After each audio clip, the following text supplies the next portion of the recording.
Okay, dear students, I am Dr. Elham Hossain. I welcome you to my class. And today we will discuss Aristotle's Poetics. And we know that Aristotle's Poetics is a seminal critical theory. And we can call it a very radical book because it offers theories of art. It also offers the theories of drama. And this very text has been used as a guiding book or as a guideline to the successive writers, especially the writers who followed Aristotle and the writers whom we know contributing to world literature, especially dramas and theaters, followed Aristotle's Poetics. So Aristotle's Poetics has become a major concern for the literary critics of the world. And today I like to give you some ideas about the content of this text. And if I ask you about the significance of the title of this text, Poetics, then I think you will answer to my question. If I ask you what is the meaning of this particular title, that is Poetics, then I think you will say that Poetics means the theory of poetry. Actually, the term, as you see the analysis of this term on the screen, the term poetics comes from the Greek poetikos, pertaining to poetry. That is, poetics, this very term is closely connected to the term poetry.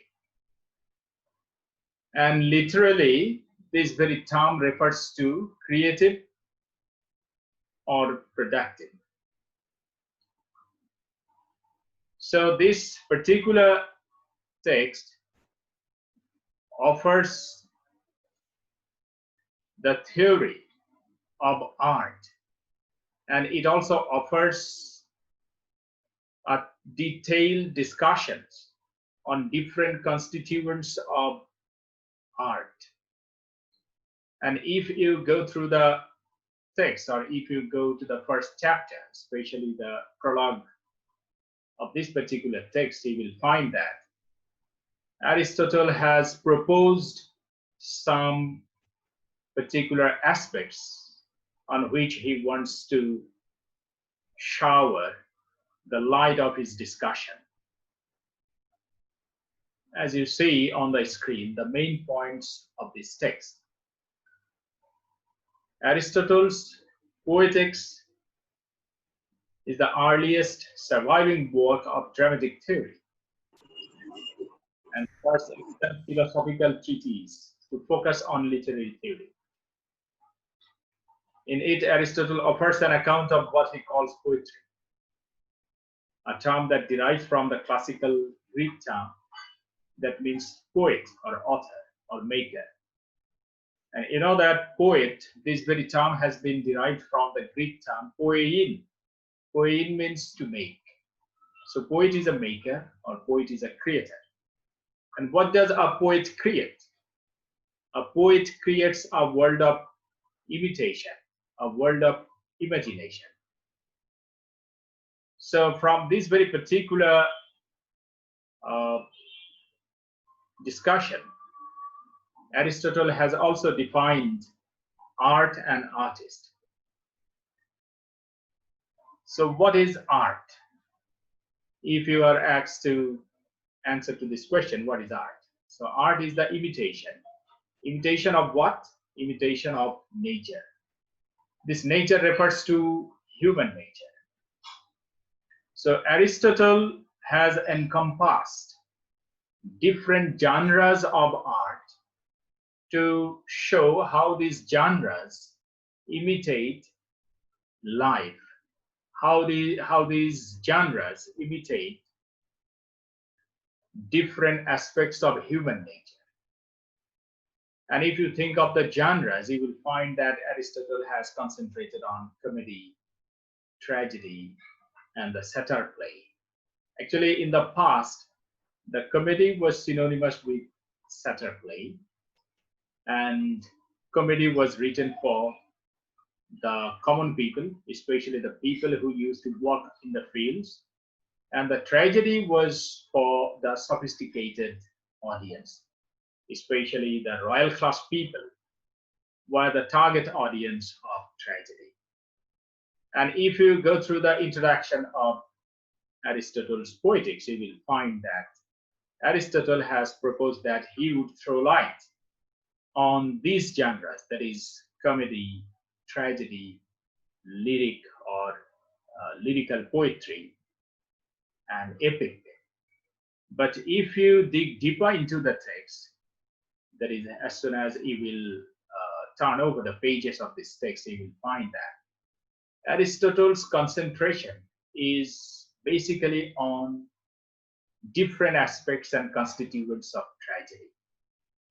His proposed comedy does not get sufficient concentration, and the lyric poetry also does not get sufficient concentration.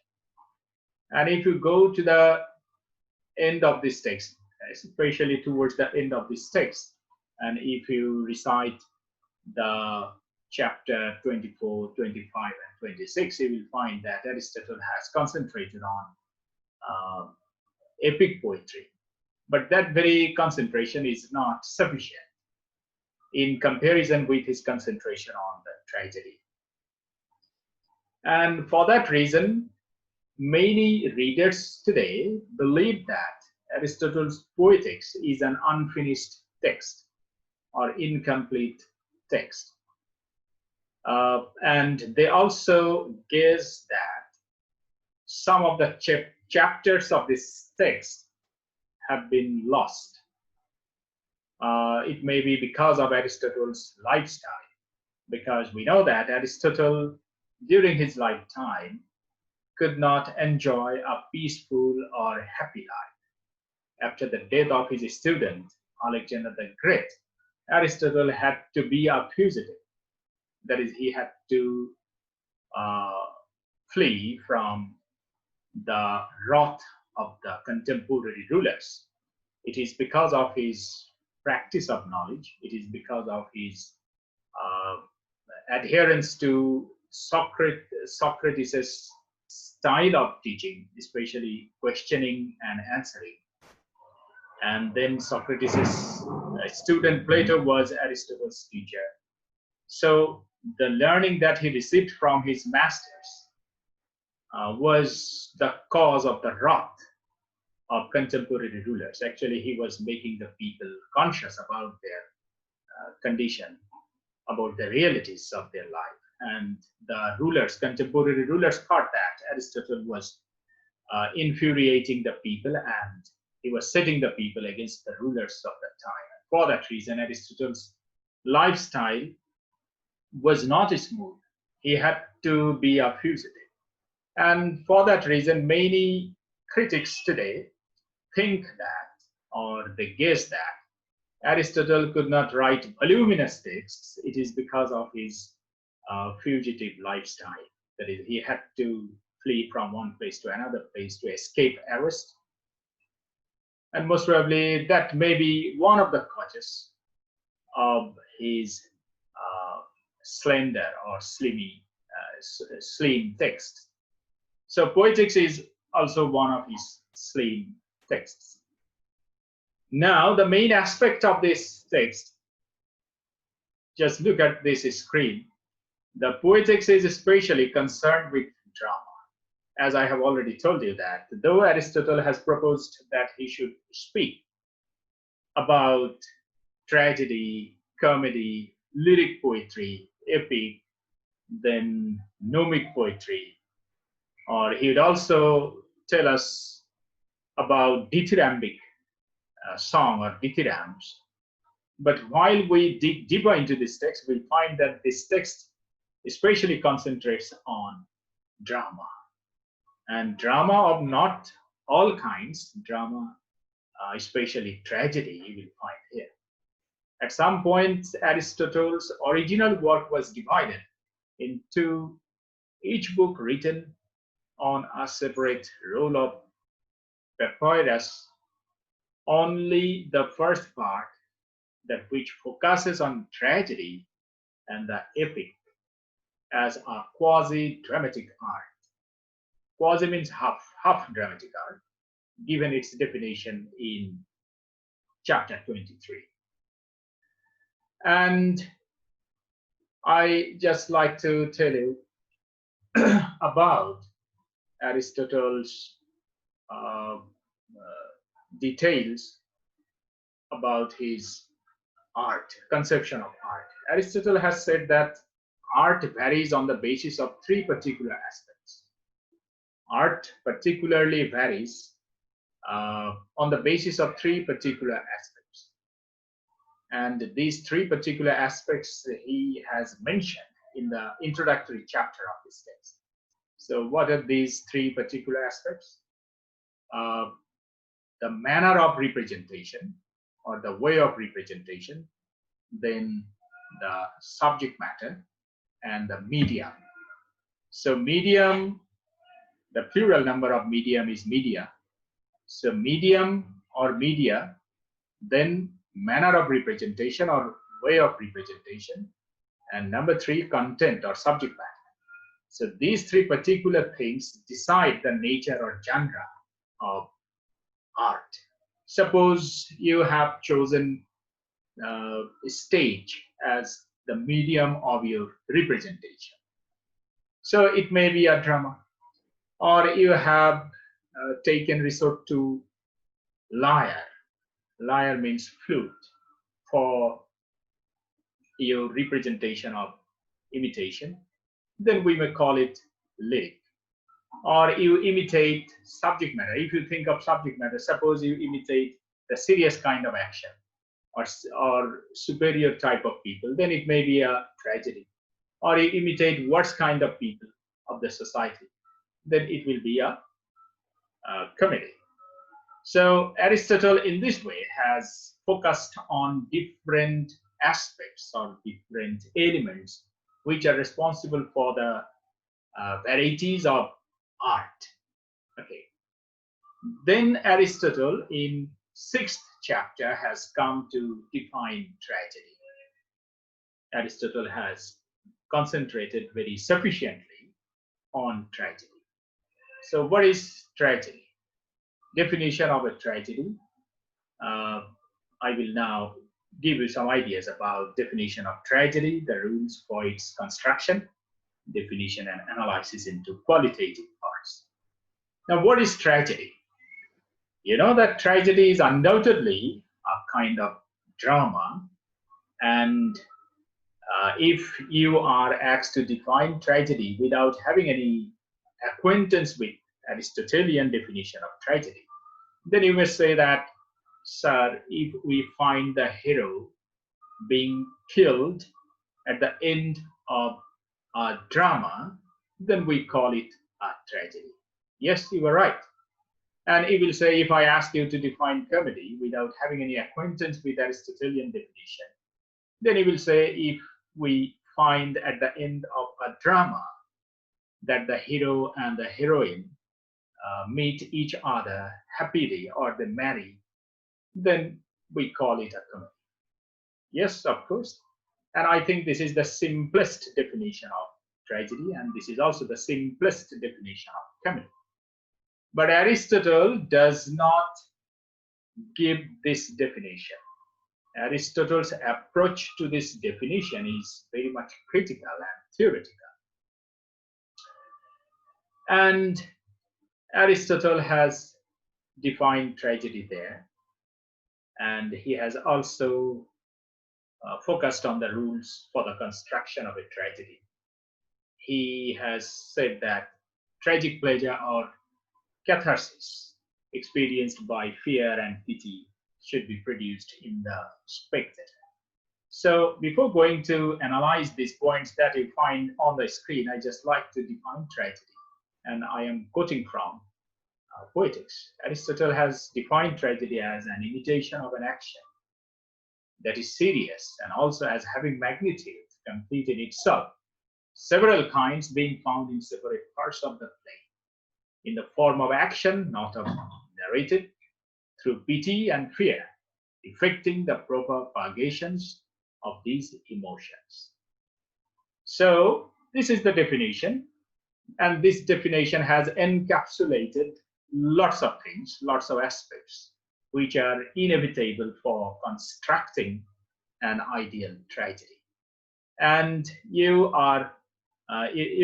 find it in chapter 6. You find that Aristotle has said that tragedy is an imitation. And what does it imitate? It imitates serious action. It does not imitate light action, serious action. And the people or the characters whom we meet in tragedy belong to the upper class or upper section of the society. And Aristotle has also said that tragedy should be divided into different constituent parts. It should be divided into different sections or episodes. If you think of Elizabethan tragedy or Shakespearean tragedy, you find that Shakespearean tragedies are usually divided into 5 acts, and each act is divided into different scenes. But in Aristotelian time or period, tragedy was not divided into acts. Tragedy was divided into episodes. And one episode usually initiated with choric song, or we call it stesimon. The plural number of stesimon is stesima.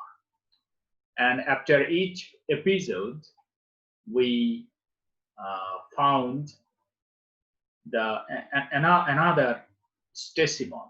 That is, each episode started with a choric song. So a tragedy is divided into different sections, and a tragedy must have 6 constituent parts. Aristotle has said in this chapter, while defining tragedy, that a tragedy should have plot, character, diction, thought, spectacle, and music. These are the 6 specific elements without which a tragedy cannot move. And of these 6 elements, Aristotle has put more emphasis on plot. Now, what is plot?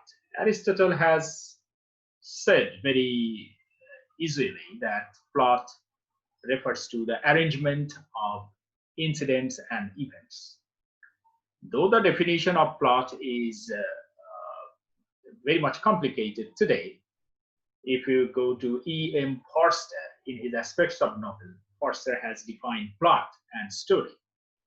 Story is a narrative of some incidents and events.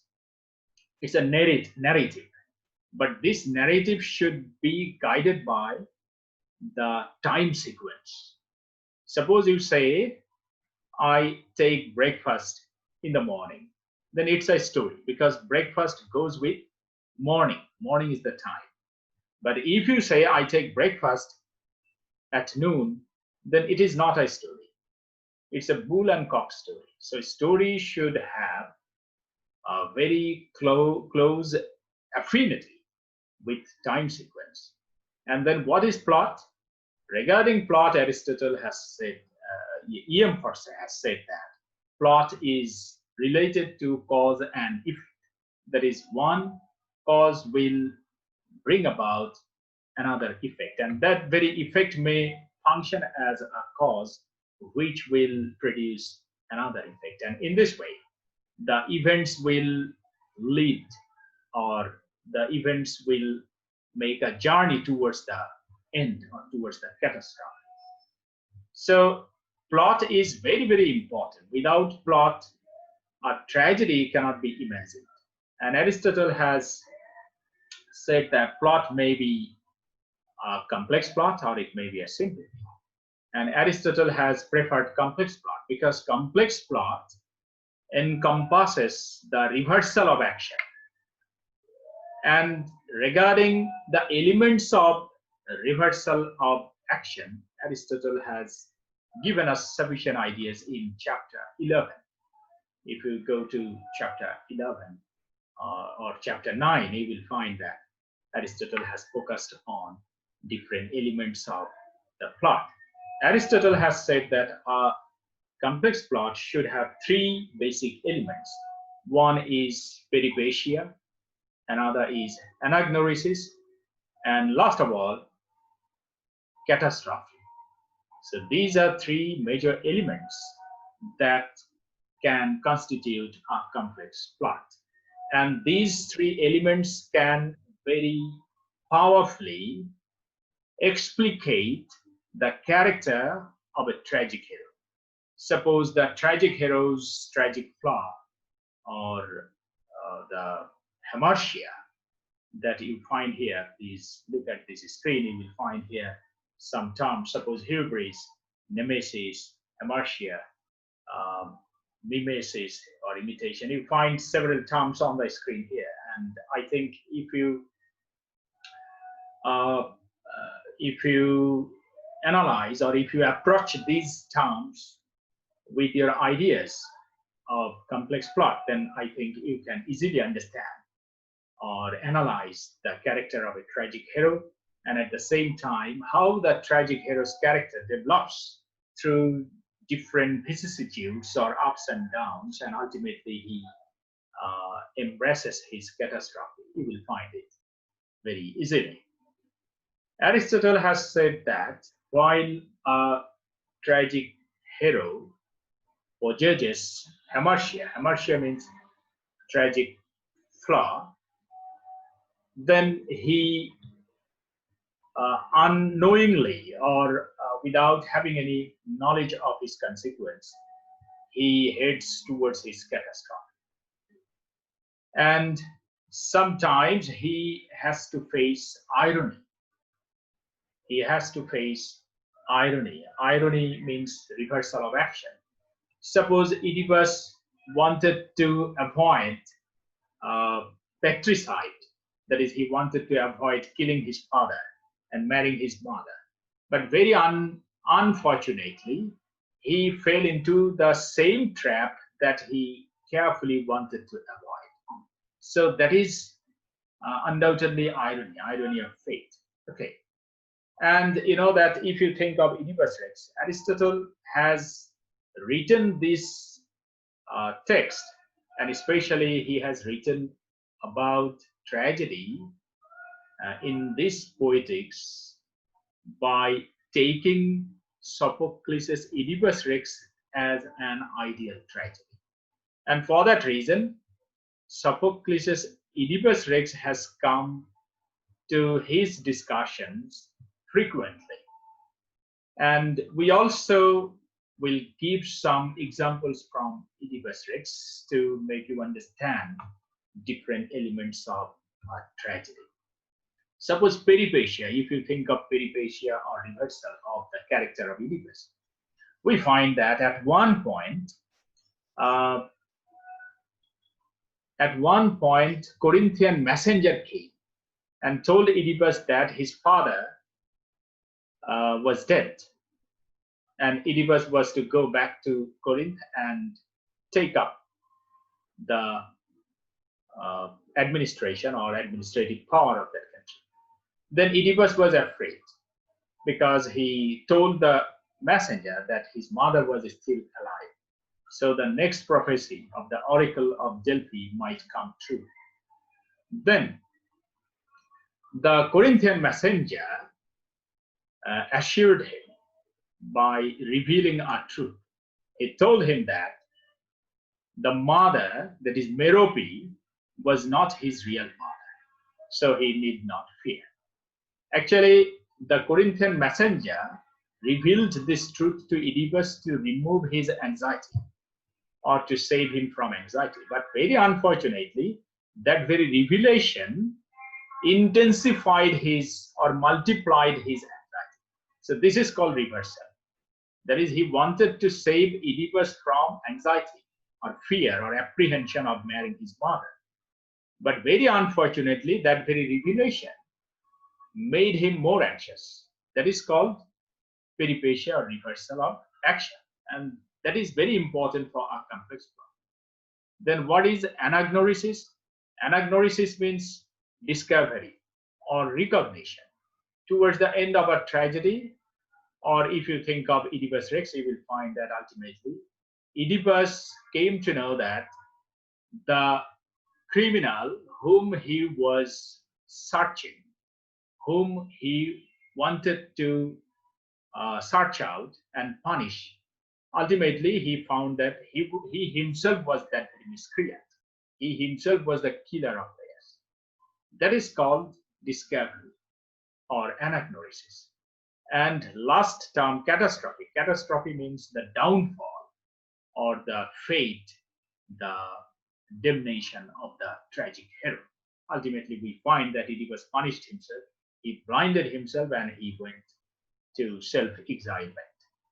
So we find all these elements very powerfully neat or very powerfully fabricated in this tragedy, that is Oedipus Rex. For that reason, it was taken up by Aristotle as an ideal tragedy.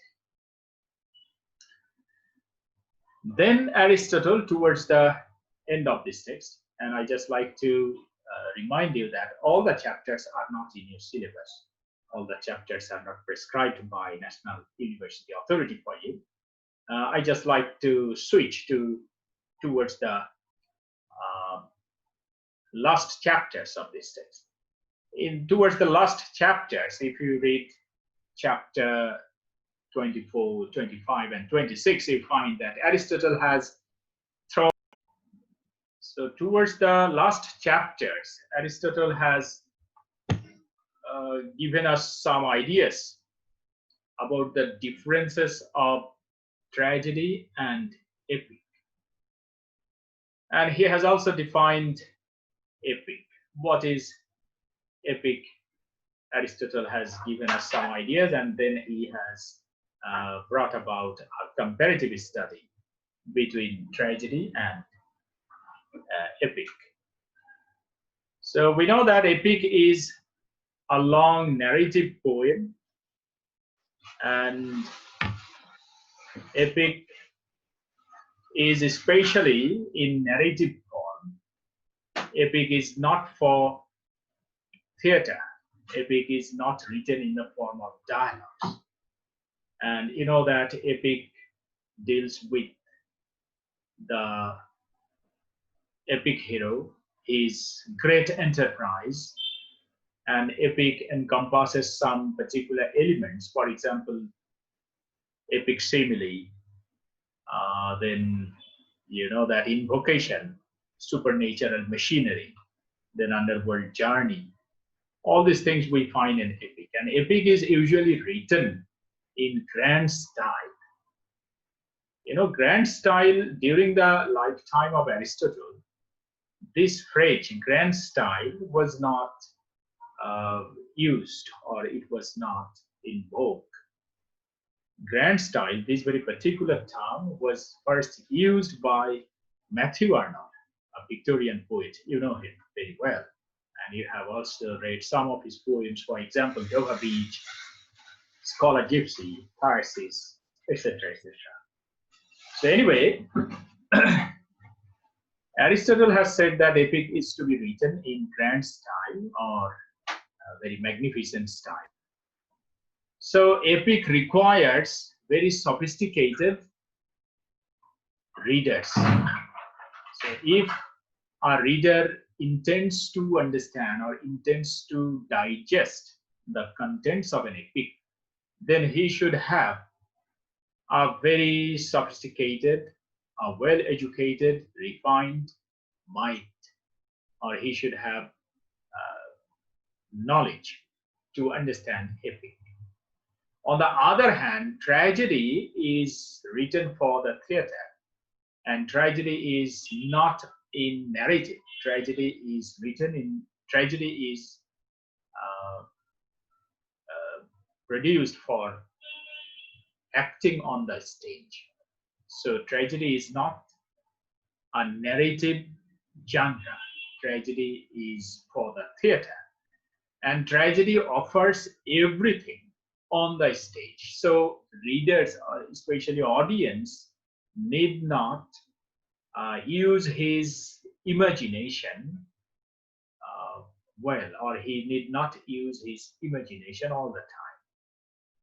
So if the audience of a tragedy are not imaginative, then it is not a problem, because everything is present in front of the eyes of the audience. But in an epic, the scenes or the landscapes or the seascapes or the skyscapes, things are to be imagined by the readers. So the imaginative faculty of the readers should be far, far better than that of a viewer of a tragedy. And in this respect, Aristotle has said that regarding the artistic elements or regarding the status of the reader, an epic is superior to a tragedy, especially regarding the artistic knowledge of the reader, regarding the sophisticated approach of the readers to the epic. Aristotle has said that epic is superior to tragedy. But again, he has said that the elements or the six constituents that Aristotle has mentioned in chapter 6 of this text, the six elements of tragedy, suppose plot, character, diction, thought, music, and spectacle. All these elements are not available in an epic. Epic has got thought, epic has got plot, epic has also got character, epic has got diction, but epic does not have spectacle. Epic does not have music. That we find in tragedy. In tragedy, we find chorus or choric song. In tragedy, we find also spectacles, that is the scenes. For that reason, regarding the elements or constituent parts, a tragedy is superior to an epic. So which one is better? The question creates ambivalence. And if you are questioned, then you will sway just like a seesaw. Sometimes you will say that epic is superior to tragedy, and sometimes you will say that tragedy is superior to epic. So Aristotle has not come to a satisfactory conclusion. He has produced arguments on both the sides, and he has said that in some respects, epic is superior to tragedy, and in some other respects, tragedy is superior to epic. So in this way, Aristotle has come to an end in this text. So I just like to uh, give an overview of my discussion. So today I have given you some ideas about the content of the poetics. I have also told you the definition of tragedy, and I have also told you about different constituents of a tragedy. And I have also told you from Aristotle's conception of art, and I think you will concentrate on all these points and read very profoundly and elaborately. And if you find any confusion, you may question. Now I will let you or give you a chance to question me. So do you have any question? If you have any question, please question.